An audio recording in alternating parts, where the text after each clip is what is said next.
Hello বন্ধুরা, তোমাদের সামনে হাজির হয়েছি। আরআরবি এনটিপিসি যে এক্সাম 2025 সালে জুন মাস জুড়ে হয়েছিল, তার কোনো একটা দিনের অঙ্ক পোর্শন নিয়ে তোমাদের সামনে হাজির হয়েছি। NTPC RRB form fill up শুরু হয়ে গেছে ইতিমধ্যে গ্র্যাজুয়াল লেভেলে। আন্ডার গ্র্যাজুয়েট লেভেলে 28 তারিখ থেকে শুরু হবে। এর আগে 2025 সালে জুন মাস জুড়ে এনটিপিসি পরীক্ষাগুলো হয়েছিল। সেখান থেকে আমি কোশ্চেন সংগ্রহ করে আজকে তোমাদের সামনে ম্যাথের ওপর দাঁড়িয়ে অঙ্কগুলো কিভাবে শর্টকাটে কত কম সময়ে সেটা হাজির করা যায়, সেটা তোমাদের সামনে আজকের ভিডিওর মাধ্যমে তা দেখাবো। শুধু অঙ্ক জানলে হবে না, অঙ্কটা কতটা কম সময়ের মধ্যে, বিশেষ করে মিনিটে 4টে অঙ্ক নামাতে হবে, এই সক্ষমতা তোমাদের অর্জন করতে হবে। সেটা কিভাবে সংক্ষেপে, আমি প্রথমে সংক্ষেপে কীভাবে করতে হয় করাবো, তারপরে সেটা ডিটেলে কীভাবে হয় সেটাও দেখাবো। তার কারণ হচ্ছে কোনো কারণে যদি সংক্ষিপ্ত ফর্মুলা যদি ভুলে যাই, তাহলে আমি দীর্ঘ লং প্রসেস অ্যাপ্লাই করে আমি সেটা অঙ্কটা করতে পারি। সুতরাং ভিডিওটা তোমরা প্রথম থেকে লাস্ট পর্যন্ত খুব মন দিয়ে দেখো। তোমাদের জন্য অবশ্যই এটা ইম্পর্টেন্ট ভিডিও হতে চলেছে। আজকে তোমাদের সামনে আমি হাজির হয়েছি স্বপন বিশ্বাস স্টাডি বাই স্বপন চ্যানেলে। দেখতে থাকো আরআরবি এনটিপিসির বিগত পরীক্ষায় যে অঙ্কগুলো পড়েছিল সেই অঙ্ক নিয়ে তোমাদের সামনে হাজির হয়েছি। দেখো 1 নম্বর, find the value of K if the quadratic equation 2x square plus kx plus 8 is equal to 0 and 3x square plus 4x plus 12 is equal to 0 have both root common. Answer 8 3 3 2 5 3 7 2। দেখা যাক কোন answer. তাহলে আমাদের একটা equation ছিল, মূল equation, সেটা কি ax square plus bx plus c is equal to 0। তার যদি দুটো রুট থাকে, সেই রুটটা যদি আলফা এবং বিটা হয়, তাহলে দুটো রুটের যোগফল কত? Alpha plus beta is equal to minus B by A, এটা আমরা জানি। আর আলফা বিটার গুণফলটা কী হবে? সেটা হচ্ছে সি বাই এ। সেই সূত্রটা আমরা এখানে কাজে লাগাবো। তাহলে প্রথম ইকুয়েশানে আমার কী বার করতে হচ্ছে? কে এর মান। কে এর মানটা কী আছে? এক্সের সহগ হিসেবে আছে। তাহলে আমি আলফা বিটার সূত্রটা কাজে লাগাতে পারবো না। তাহলে কোনটা কাজে লাগাবো? Alpha plus beta. প্রথম থেকে কী পাচ্ছি? Minus k by 2 is equal to, common root বলেছে, তাহলে ইজ ইকুয়াল টু পরেরটা কী হবে? মাইনাস 4/3। তাহলে মাইনাস মাইনাস কেটে গেল, অতএব কে ইজ ইকুয়াল টু কত হচ্ছে? 8/3। তোমাদের দেখো এখানে 8/3 অপশান আছে, এই অপশানে তোমাদের মারতে হবে এই কোয়েশ্চেনটাকে কাজে লাগিয়ে। বোঝা গেল? 2 নম্বর হচ্ছে, দেখো the larger of 2 supplementary angle is 28 more than the smallest one, the smallest angle is. Supplementary তোমরা বাংলায় কি জানো? যে সম্পূরক কোণ, আর কমপ্লিমেন্টারি হচ্ছে পূরক কোণ। তাহলে কমপ্লিমেন্টারি অ্যাঙ্গেল বলে নাকি সাপ্লিমেন্টারি অ্যাঙ্গেল। তাহলে পূরক কোণ কাকে বলে? যখন দুটি কোণের সমষ্টি 90 ডিগ্রি, সেটা কমপ্লিমেন্টারি অ্যাঙ্গেল। আর সাপ্লিমেন্টারি অ্যাঙ্গেল কাকে বলা হচ্ছে? যখন দুটি কোণের সমষ্টি 180 ডিগ্রি। এখানে দেখো আমি শর্টকাটকে আমি মারছি, দেখো তোমাদের সামনে দেখাচ্ছি যে larger of 2 supplementary angle is 28 more than the smallest one. তাহলে স্মলেস্টটা বের করতে গেলে কি করব? যে দুটো 180 ডিগ্রি, তাহলে 180 মাইনাস 28/2, এটা হচ্ছে স্মলেস্ট। তাহলে বিয়োগ করলে কত হবে? 8 2 10 3 5 1 2 7 2 গুণে 14 76। দেখো 76 উত্তর আছে এখানে একটা, প্রথমটা। তাহলে এবার যদি বলা হয় বিগেস্টটা যদি বার করতে বলতো, তাহলে কি করতো? তাহলে 180 প্লাস 28 ডিভাইডেড বাই 2 করতাম। তাহলে কত হচ্ছে? 208/2, তাহলে 104। তাহলে বিগেস্টটা হলে, তাহলে স্মলেস্টের জন্য কী হচ্ছে? টোটাল যখন 180 থেকে 80 ডিগ্রি, এখানে যদি 28% লেস বলতো, তাহলে স্মলেস্ট ক্ষেত্রে এখানে কিন্তু যোগ হতো, এখানে মাইনাস হতো, উল্টোটা হয়ে যেত। 3 নম্বর, আশা করছি বুঝে গেছে। 3 নম্বরে দেখো, Salil salary has first reduce by 15% and subsequently raised by 10%. What percent was his final salary lower compared to his initial salary? তাহলে বলে যে সলিলের স্যালারিটা প্রথমে 15% কমেছে, তারপরে 10% বেড়েছে। এইবারে দেখো বলেছে কত পার্সেন্ট স্যালারি কম, প্রথম স্যালারির চেয়ে কত পার্সেন্ট ফাইনাল স্যালারিটা কম হবে। এখানে দেখো এখানেও একটা ট্রিক্স আছে 3 নম্বরে। দেখো এখানে রিডিউস করছে কত, 15%, রিডিউসের জন্য -15%, তারপরে বেড়েছে কত 10%, তাহলে +10%, এটাকে ব্র্যাকেটে রাখলাম। এবার দুটো প্লাস মাইনাসের জন্য এটা মাইনাস রাখবো। তারপরে কি করব, 15 গুণ 10 ডিভাইডেড বাই 100, এইটা। তাহলে কি হবে, এখানে মাইনাস, এটা পার্সেন্টেজ হবে -5%, মাইনাস এখানে কেটে গেলে 1.5%, তাহলে কত হচ্ছে -6.5%। এটা হচ্ছে লোয়ার হবে। ইনিশিয়াল মানে ইনিশিয়াল যেটা মাইনে ছিল তার চেয়ে -6.5% কম হবে। তাহলে উত্তর কোনটা হবে, দেখো সি এর দাগের। এটাকে যদি আমি ডেসক্রিপটিভ আকারে করি, কিভাবে দেখো, আমি ধরছি স্যালারি কত 100, মূল স্যালারি কত 100, এটাকে ধরলাম। প্রথমে কমিয়েছে কত 15%, তাহলে 15% কমে কত হচ্ছে, কমে হচ্ছে 85 টাকা। বোঝা গেল? সেই 85 টাকার ওপর আবার রেস্ট করছে 10%, তাহলে 85 যোগ 85 ইন্টু 10%, তাহলে কত হচ্ছে, এখানে 10% করলে 8.5, আর 25 থেকে 8.5 কত 93.5। এই পার্সেন্টেজটা শেষে স্যালারি দাঁড়াচ্ছে। তাহলে আমার মূল স্যালারি ছিল কত 100, তাহলে আমার দাঁড়াচ্ছে কত 93.5, কারণ কম পাচ্ছি কত, এখান থেকে এটা মাইনাস করে দেবে। তাহলে 5 কত 10, 4 6 10, তাহলে 6.5% কম পাচ্ছে। দেখো এটার সঙ্গে এটা মিলছে। বুঝা গেল? তোমার শর্ট ট্রিক্স জানতে হবে। ট্রিক্স জানলে যখন ভুলে যদি যাও, তাহলে এখান থেকে এইভাবে করে তোমাকে সময় দিয়ে করতে হবে। 4 নম্বরে দেখো, if 260 is the mean proportion between x and 338, what is the value of x? তাহলে মিন প্রপোর্শন কি, দুটো সংখ্যার মিন প্রপোর্শন 260 বলেছে, তাহলে এটা শেষ দিকে দুটো সংখ্যা দিয়ে দিলাম 238, তাহলে এখানে এর মাঝখানটা হচ্ছে 260। তাহলে এটাকে যদি আমি প্রপোর্শন করি, তাহলে কি পাবো, x/260 সমান 260/238। পরীক্ষালে দেখানো দরকার নেই, তুমি জানলে সরাসরি তোমাদের বোঝার জন্য করছি। তাহলে x/260 সমান 260/238। অতএব x সমান 260 গুণ 260 ডিভাইডেড বাই 238। এবার দেখো এটা 13 দিয়ে যাচ্ছে, 13 দুগুণে 13 কে 13, 17 78, 108।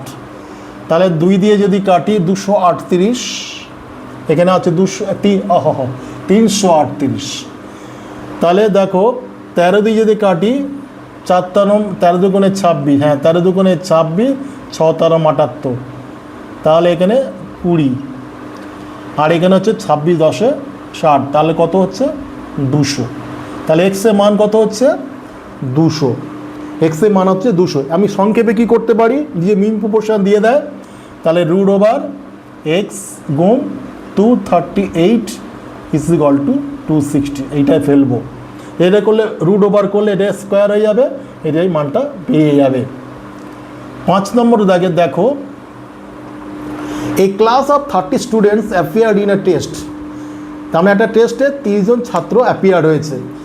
দি average score of 12 student is 60 and that of the rest is 62। What is the average score of the class? তার মানে এই 30 জনের মধ্যে 12 জন স্টুডেন্টের অ্যাভারেজ কত 60, এবং বাকি যে স্টুডেন্টের অ্যাভারেজ কত 62। What is the average score of the class? সমগ্র ক্লাসের অ্যাভারেজটা কত? দেখো একদম এক লাইনের অঙ্ক। তাহলে অ্যাভারেজ স্কোর 12 জন স্টুডেন্টের অ্যাভারেজ স্কোর কত, সেটাকে আমি গুণ করি, মোট করে দেবো। তাহলে 12 গুণ 60 প্লাস বাকিটা কত 30 থেকে 12 বাদ দিলে কত হয়? 18 গুণ 62, আর মোট স্টুডেন্ট কত? 30, অ্যাভারেজ বেরিয়ে যাচ্ছে। তাহলে এখানে দেখো গুণ না করে আমি কি করতে পারি, দেখো এখানে 6 গুণ এখানে 6 কমন যাচ্ছে, 18, 12 আর 8-এর মধ্যে 6 কমন দিচ্ছি, এখানে 60 আর 62-র মধ্যে 2 কমন নিচ্ছি। তাহলে কি পাবো? এখানে 6 চলে গেলে 2 গুণ এখানে 2 থেকে হচ্ছে 30 যোগ কত ছোট করে নিয়ে যাচ্ছি দেখো, এখানে 3 গুণ 31 আর নিচে ডিভাইডেড বাই 30। তাহলে 6 আর 30 কাটছি 5। তাহলে এখানে কি পাচ্ছি? এখানে 2 রইল, আর এখানে কি আছে? 60 প্লাস 3 একে 3, 93 ডিভাইডেড বাই 5।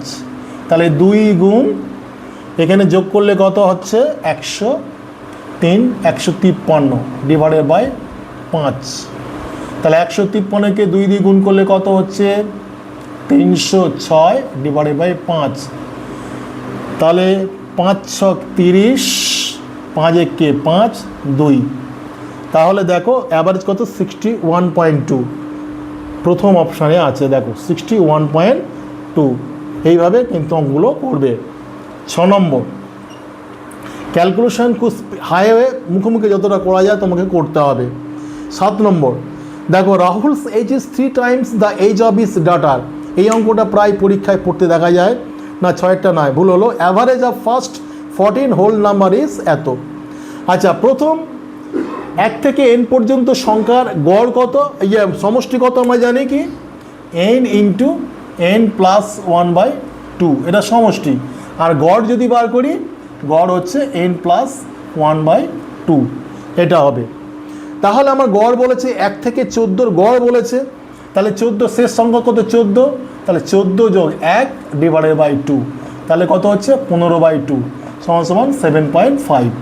দেখো 2 নম্বর অপশানে আছে 7.5। এইভাবে তোমাদের কিন্তু অঙ্কগুলো করতে হবে। এবারে দেখো 7 নম্বর, ভেরি ইম্পর্টেন্ট, এটা প্রায় দেখা যায় পরীক্ষায়। Rahul age is 3 times the age of his daughter. রাহুলের বয়স তার কন্যার বয়সের 3 গুণ। আফটার 8 ইয়ার্স ফ্রম নাও, এখন থেকে 8 বছর পরে, his age will be 5 years more than twice the age of his daughter. বলছে তার রাহুলের বয়সটা হবে কি? তার কন্যার বয়সের 2 গুণের চেয়ে 5 বছর বেশি। Find the present age of Rahul. দেখো এখানেও ট্রিক্স আছে।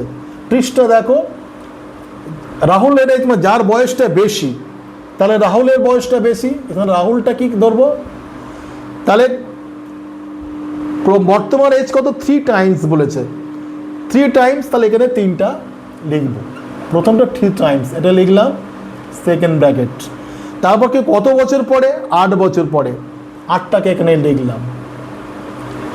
8 বছর পরে, 8 বিয়োগ, আর এখানে তোমার হচ্ছে তার বয়সের কত গুণ? 2 গুণ, তাহলে এখানে লিখবো ব্র্যাকেটের মধ্যে 2 গুণ আর -1 করব, ডিভাইডেড বাই এখানে কত গুণ? 3 গুণ, এখানে 2 গুণ, দুটো গুণের বিয়োগফল 3 গুণ -2 গুণ, বোঝা গেল? আচ্ছা, এইবার বলেছে আরও 5 বছর বেশি, তাহলে যোগ 5, এইটা করলে হবে। কি বললাম? রাহুলের বয়স কত? 3 গুণ, মেয়ের বয়সের 3 গুণ, 3 গুণটা দিলাম 3, তারপর কত বছর পরে? সেটাকে 8 দিলাম। এবার 8 বছর পরে কত গুণ হচ্ছে? 2 গুণ হচ্ছে, সেই 2 গুণটা দিলাম, তার থেকে 1 মাইনাস করলাম, প্লাস আরও 5 বছর বলেছে, 5 যোগ করলাম।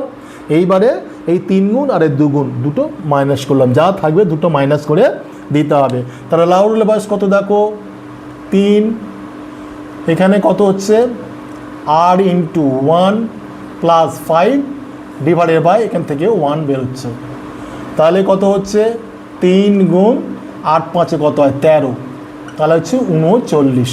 এবার যদি বলতো মেয়ের বয়স কত, জাস্ট আর কিছুই নয়, 3টা বাদ যেত বা এখানে 3 দিয়ে ভাগ করতে হলো, তাহলে হচ্ছে 13 বছর বয়স। মেয়ের বয়স কত হচ্ছে? 13 বছর বয়স। তাহলে এটা যদি আগের যদি বলতো 8 বছর আগে কত হতো, তখন কিন্তু একই সূত্র প্রয়োগ করতো। তখন কি হতো? 3 বিয়োগ 2 যেটা করা হয়েছিল, 2 বিয়োগ 3 করতে হতো, তখন অটোমেটিক কিন্তু এখানে 3 গুণ হলে এখানে আর কিন্তু কি হতো? এখানে হয়তো 4 গুণ বা 5 গুণ বেড়ে যেত যদি আগে হতো, বোঝা গেল? এবারে দেখো 8 নম্বরেরটা, এটা তোমরা আশা করছি ডিটেল পারবে, ডিটেল দেখালাম না।